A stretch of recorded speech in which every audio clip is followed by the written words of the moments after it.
how Alex Mason's death that we saw in Black Ops 2 is going to be affecting Sgt Frank Woods in Black Ops 6. So as you know, Mason dying is the canon choice inside of Black Ops 2. It's been confirmed many times before, but recently we had a Call of Duty podcast where they elaborated further on this and gave us more details. I'll play that clip for you now, and then I'll jump into talking about it and how it's affecting Woods. Black Ops 6 obviously happens. It's set in the early 90s. The campaign itself happens in 1991. The entirety of it happens in 1991. That's early 90s.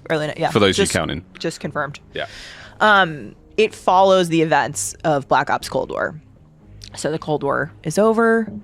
The U.S. is the only remaining superpower out there.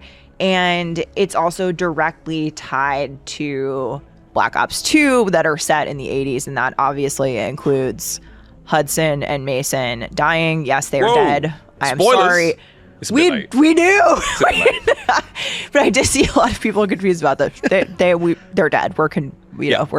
So unfortunately they died, but having worked so closely with Woods, obviously devastating for him, for Frank Woods. So two of his closest friends and allies have, passed in this traumatic event at the hands of Raul Menendez, arch villain in the Black Ops universe.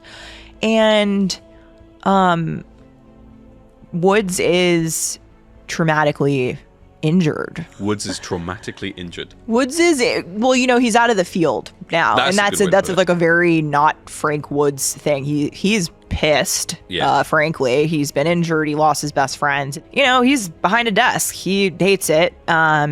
And he's got a new protege at the CIA in Troy Marshall. And so Troy Marshall's this really exciting new character that a lot of what you will have seen in the developer direct is based on Marshall. And he's sort of this very moral compass, justice-driven guy at the CIA. And he's really making a name for himself. And I think, Woods has got some feelings about that and kind of taking him under his wing, but also, we're not really sure who we can trust in the Black Ops world. I think that's one thing that remains true. That's one thing that the trailers have definitely sold to me, is that, between characters like Adler, who is definitely a shifty dude. We don't know. Safe to say. Yeah, we don't know what he's up to. He's back, right? We saw him in the trailer. We know he's back.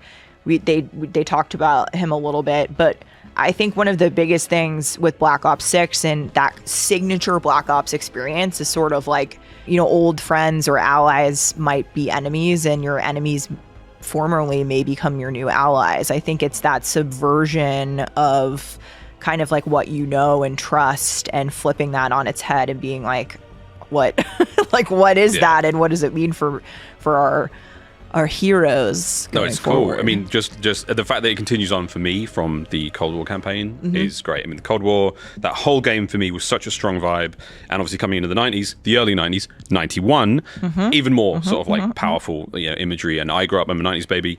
Yeah, me too. Not to date ourselves, but we know you're out there. We know you're listening. But that entire sort of the 90s is a vibe when it comes to action movies, or whether it comes to music or pop culture. So I think it's going to be really cool to explore that in a time that I don't think Call of Duty's ever been before.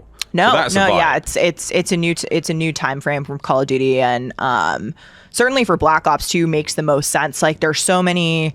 You've got kind of the Cold War ending, the Gulf War kicking off. A lot of people in the U.S. assuming that this is the safest, golden period that we've been in, for a long time. When really, what especially something that Black Ops is so good at it from a narrative standpoint is digging into the sort of the underbelly of that.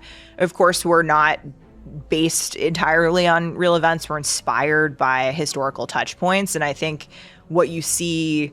The game, flip and put into that Call of Duty story, that it's that blockbuster, big action thriller, but it also has, a little touch of spycraft and some really interesting things. So I Can't wait. So Treyarch have already confirmed that all of Black Ops 2's 80s and 90s missions are canon, and they've said that Mason dying is the best choice for storytelling, and they didn't want to undermine what Black Ops 2 was trying to tell. There are also no multiple choices this time around in Black Ops 6, so it's going to be a more linear style storyline, all taking place mainly in 1991. Of course, in Black Ops 2, in 1989, Woods was tricked into thinking he was shooting Menendez to actually find that he shot Mason to death. He then gets shot by Menendez in the kneecap, immobilizing him.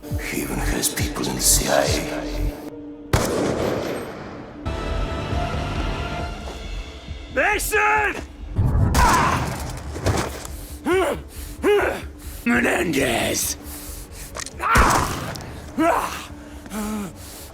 Leading to him being in the wheelchair in Black Ops 6 and Black Ops 2. Treyarch have said that the version of Woods we're going to be seeing in Black Ops 6 is a more emotional and nuanced version than one we've ever seen before. Woods has of course always held this very brazen version of himself, this very hardened version of himself in missions, because it's kind of needed to get the job done. However, Black Ops 6 is going to be unraveling his emotions beneath the surface a lot more, due to the death of Mason and him literally being there, being responsible. Hudson dying is of course canon as well, so we're going to be seeing how the effects of both of these characters' deaths affect Woods personally and how he has been dealing with PTSD from these events. Woods is of course going to be instructing our characters throughout the missions from the safe house. So whilst he is in a wheelchair, he is still basically going to be our commander, who we're going to be hearing. And I'm really interested to see this more nuanced look at Woods, this more emotional side that we haven't seen before. I really want him to let all of his emotions flooding. Apparently we're going to learn the confirmation of Alex Mason's death physically inside the safe house. We will be returning to the KGB safe house, bringing a sense of nostalgia and continuity to the series. Woods' transformation of this Cold War relic into a modern day sanctuary speaks to his resourcefulness and determination. The safe house serves as a hub for players to regroup, strategize and uncover hidden story elements. The confirmation of Alex Mason's death is a poignant moment, tying up loose ends from previous games and adding emotional weight to the narrative. So it seems like the KGB safe house has been discontinued, it wasn't in use, and I guess because Woods and Adler etc. are on the run because Pantheon have infiltrated the CIA, then they've basically discovered this safe house and turned it into their own sanctuary whilst they are on the run, which I think is an interesting concept. But yeah, what do you think of Mason's death? I think that it's a good thing that it's been left canon, untouched. Again, it provides emotional weight to Woods and allows them to tell this story that they wouldn't have been able to tell if they tried to retcon it, and it does seem like it's going to be an important through line of the entire campaign, linking the games narratively together and linking Woods, because Woods is basically the only character who's been in all of the games apart from Black Ops 3. So yeah, I'm really looking forward to seeing this version of Woods we haven't seen before. Now of course, James C. Burns is not voice acting him, it's Damon once again, who did in Black Ops Cold War. I think he and James C. Burns have done a good job, and I think people should just stop hating on him. It's not even up to him, it's an Activision or Treyarch decision, whoever's making the calls. We don't know why this was even made, he's just doing the job after all. Now because Woods is going to be suffering with PTSD and he's going to be more emotional than we've usually seen him, I wonder if he's going to be more rash, and that could affect his judgment in decision making in the campaigns, which may lead us into precarious situations. This basically fills in the gaps as well. We knew Woods basically had a massive blank slot in his story between the flashback missions of Black Ops 2 and then the 2025 missions in Black Ops 2, and now we know what he was up to in between, and there's still more room to explore his story after 1991 and up to 2025, considering the game won't be exploring further events in those eras. So yeah, that's all I wanted to say. Thank you for watching the video, and I'll see you in the next one.